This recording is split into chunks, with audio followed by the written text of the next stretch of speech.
Hi everybody, I'm back with another video. I haven't made a Yu-Gi-Oh video in a little bit, so I thought I'd cover my anti-meta rabbit deck I'm playing. Sorry if this mat looks dirty. It's my like mouse pad and keyboard mat, so it gets a little bit more wear and tear than your normal play mats. But we'll start it out. I did call it anti-meta rabbit. So the first two cards are two German rescue rabbits. Yeah, rescue rabbits. Sorry, it's 3 o'clock in the morning right now, so if I'm a little out of it, that's why. I might record it again later. Best card in the deck, except for maybe a secret spell card. Insanely good, obviously makes Laga and Dolka, makes our Crazy Box, makes all of our Rank Force, and pretty much one of the key cards of the deck. The other key card of the deck is Tour Guide. Tour Guide's targets... instead of, because obviously, you know, we lost Sengen forever ago, everybody's used to that, so this card got bad outside the Dark Worlds, right? Not really. This card's still insanely good, Tour Bus. Just last week, I was playing against a Murmo player, and he was trying to, I had pushed off his first advance, I had pushed off his second advance, and then he was trying to resource war me with one title. Well, I played Tour Guide, got Tour Bus, made Leviathan Dragon, pitched Tour Bus, shuffled his title, and then 25'd him. And then he realized that he didn't have anything else, so he died that game, because I was able to shuffle his title. Also against an Evil Swarm player, he activated the trap card, or not the trap card, he summoned Kekrion, and he went to activate, but he realized that I had shuffled his other Evil Swarm into the deck when I made Tour Bus to get Rescue Rabbit back, or when I made Levier using Tour Bus Tour Guide to get Rescue Rabbit back.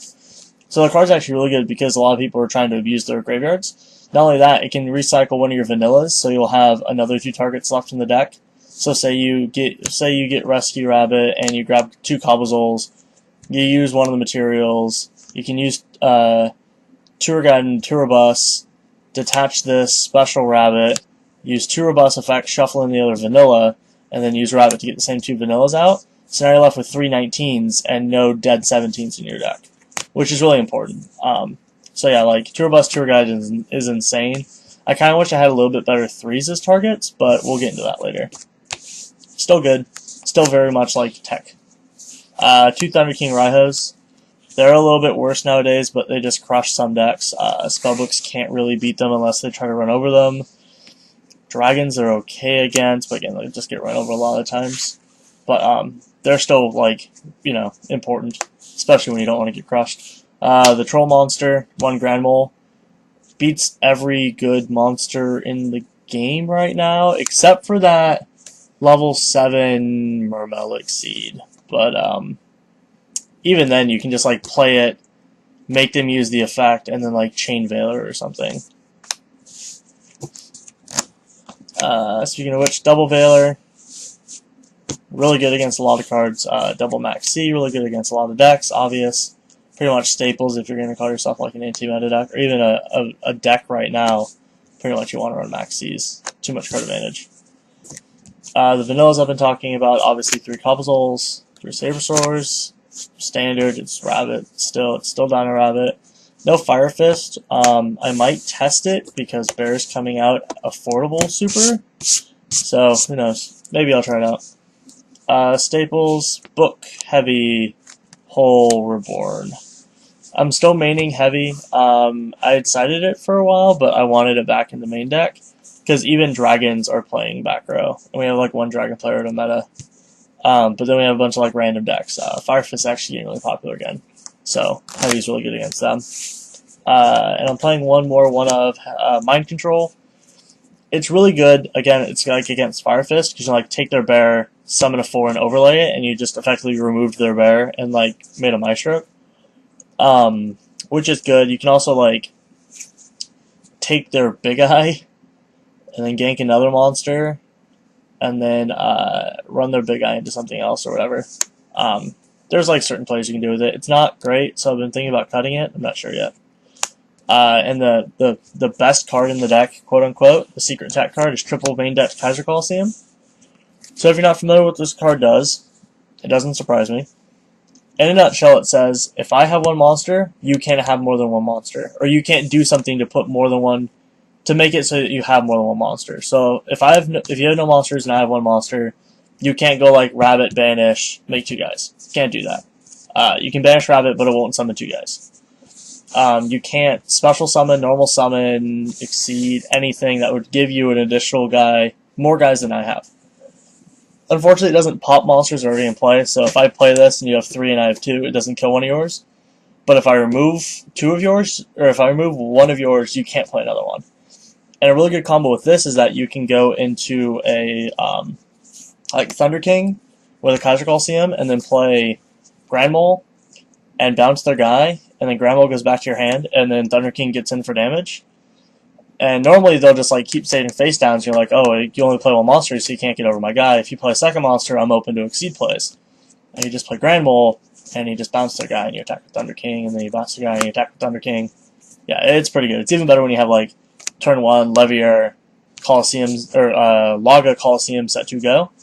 A lot of people will just like scoop to that because they can't beat it. It's too good. So yeah, triple Kaiser Coliseum. I'd list the matchups that these cards are good in, but it's easier to list the matchups that they're bad in. Exodia. They're not that good in Exodia or Final Countdown. Yeah, that's about it. Everybody spams monsters now, so they're going to be good regardless. Onto the trap cards. Solemn Judgment, 2 Solemn Warnings, except this one doesn't work on Monster Reborn. It's about the only difference. Stop Extinguishers, exceeds, and that's all you need to do with it most of the time. But yeah, so we got the new Solemn Brigade. I still really like this, by the way. It's also, because 6 Dams is actually a surprisingly bad matchup if you don't open turn 1 Kaiser Coliseum. So this can stop a Shien at no drawback, which is really important. Double Fiendish Chain, standard. I don't play the 3rd one because I don't have it. I also want more diversity in my answers because like they can have an MST for this game too or whatever. Double Compulse. I'm actually thinking about cutting under one of the cards for a 3rd Compulse, but this card's obviously insane. It just does too many good things. Double Bottomless. There's like no explanation needed. This card's awesome. Double Deprison, double Mirror Force. Now, if a card was going to get cut for a 3rd Compulse, it would probably be Mirror Force, one of the Mirror Forces, or yeah, it'd be one of the Mirror Forces. The main reason is that if they see you playing 2 Mirror Forces, they're going to start assuming your face down's a Mirror Force and playing around it.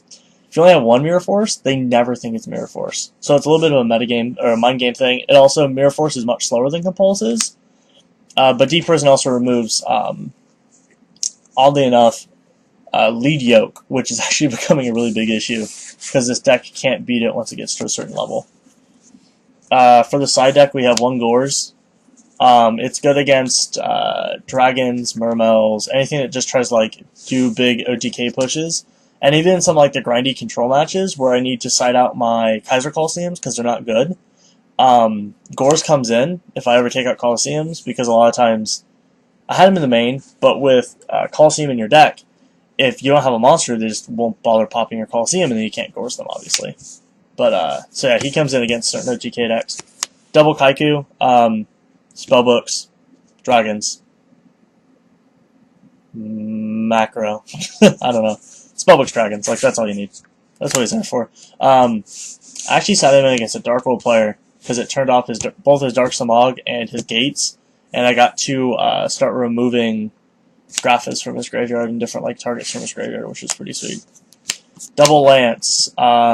Sided in against decks that are going to be trying to bounce and destroy my Exceeds. Like Evilstorms is actually pretty good against.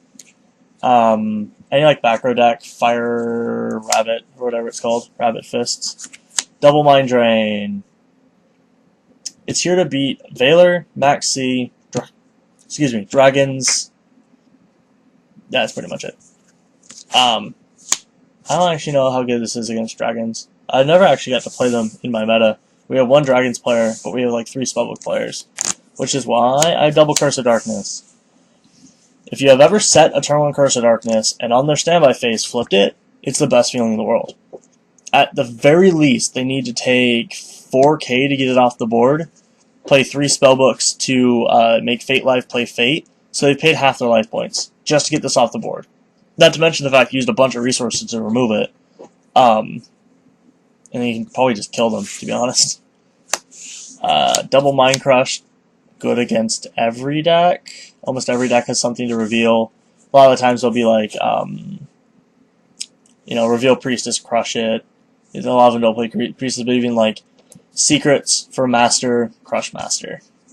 A lot of times you'll shut them down right there. And then obviously, 10-key Rhoda, Consulars, whatever. It's good against a lot of stuff. Double Memory. People keep telling me to stop running this card.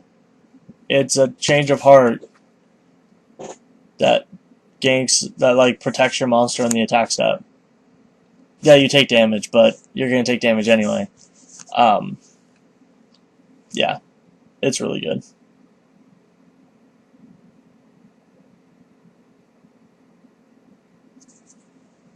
Yeah, it's good. I was just thinking something else. But no, card's good. A lot of the sweet things is you can go like Chain Deep Prison on a Xian, they negate Chain this.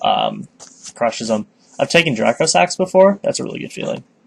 Not only do you remove their Draco Sack, you just have this 28 you can just crush them with. Double Eradicator, because they printed Crazy Box. I decided to try this in the Rabbit build. I got it off once. But it wasn't against a Spellbook player, unfortunately. It was against a Fire Fist player. Made Crazy Box, rolled. I think I drew a card? Yeah, I drew a card. Popped all the stuff. It was a good feeling. I just like spells, blow your whole back row. Thunder King, run over your guy. Now for the extra deck. Mentioned it already. One Crazy Box. It's an Eradicator target. It's got some cute effects, but 90% of the time you just make it Eradicator. Whatever. Gemnite Pearl. Runs over Ophion. That's good enough for me. He's also just I need damage on board, and for whatever reason, the 2 vanillas aren't good enough. I don't know why. Maybe a random Gravity Bind deck or something. Double Laga. I'm Dino Rabbits. So you play this and this. That's just what you do. It's part of what makes your deck a deck. So, that's pretty obvious. One Shockmaster. I don't make it often, but when I do, I win the game instantly. Decks that this card's good against, they can't beat it. One Papilloperative. The Assassin Butterfly is still good. Yeah, that's about it. The card's awesome. I like it. It's good level 4. My Stroke. Best rank 4 in the game. Best generic rank 4. I should actually say that. There are some archetypal rank 4s that are better, but best generic rank 4, not close. My Stroke, awesome. Good card. He's like a Book of Moon that doesn't die. It's good. One Emerald. I got lucky enough to open this in a pack, and I didn't know what it did at first. And I'm like, oh, should I just sell this to the shop? And people are like, no, I thought you played Rabbit. And I'm like, yeah, I do, but what does that matter? They're like, read the card. And I went, oh shit. It's a pot of avarice that reses your 19 beaters. So, it's good. One Dweller, because I still need to crush random decks. Or it doesn't even crush random decks. It's really good against Mermails, it's good against Dark Worlds, it's good against I don't know, Fire Kings, some random stuff. One Leviathan, one Levier, one Tempo, one Zen Mains. Like I said, I need better rank 3s, but these are probably the 4 best in the game. 90% of your plays is either Levier or Leviathan or Maestroke. Actually, hell, when you make a tour guide, almost all of these are good. The only situational ones are these 2. But the situations that they're good in, they're the best card you could possibly go into in those situations. So when they're good, they're good. When they're bad, you make Zen Mains. That's about it. Not to mention the fact that when we do make these, sort of mediocre-ish, quote-unquote mediocre rank 3s, we get some hidden value because we're normally pitching a Tour Bus, so we're getting that extra effect. So you get this plus the Tour Bus effect, which is pretty sweet. So that's it for the rabbit deck. If you have any comments, oh, I should probably mention, I was doing a lot of online testing with this deck, and I've been judging a lot of my Yu-Gi-Oh events at the shop I help out at. So I haven't been able to play in almost a month and a half. And then I go in to finally play. The Dragon player isn't there. There's no Spellbook player. It was awkward. But I still went X and 1. I lost to a Mermail player because I misplayed a little bit. I got a little bit too antsy with some of my stuff, and I just messed up with the Abyslos, the one that can negate effects. I messed up a little bit of a chain with that. But past that, like, the deck ran really well. This is just, it's almost too good of a card right now. It's really insane. People are cutting MSTs, they're cutting heavy. Their options are like Fade It, Blaster It, not Bear Tiger, or the one that pops their back row is. Like, those are options to get rid of this, but if they're getting rid of this, I'm probably fine with it, because I'm pretty sure I have a face down to deal with their stuff. But it's just like a really good opener, because it means that they can't go insane on you. You can like play Thunder King, and then say go, and then you're pretty much set. So that's the rabbit deck. Apparently I need to replace one of those cases because they're dinged, but whatever. That's the rabbit deck. If you have any comments or suggestions, put them in the comment suggestion area. Everybody knows what that is now. So that's it for me. This has been Anti-Meta Rabbits. I'll probably just post my dark. Actually, my Dark World list hasn't changed. I won't post that. I'll post my Electromo TK deck here in a little bit. Alright, thanks for hanging out, guys. Talk to you later.